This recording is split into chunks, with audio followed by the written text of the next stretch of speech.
ஒரு படம் இது. பெரிய வெற்றி படம் கிடையாது, ஆனாலும் பரவாயில்ல அப்படின்னு சொல்லக்கூடிய ஒரு படம் தான் அந்தரங்கம்.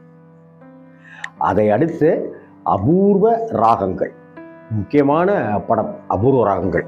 பாலச்சந்தர் சாருடைய இயக்கத்தில் கமல், ரஜினி, ஸ்ரீவித்யா அப்படின்னு கூட சொல்லக்கூடாது, ஸ்ரீவித்யா, கமல், ரஜினி, ஸ்ரீவித்யா, மேஜர் சுந்தரராஜன், கமலஹாசன், ஜெயசுதா, ரஜினி அப்படின்னு பட்டியல் போட்டால் தான் சரியாக இருக்கும்.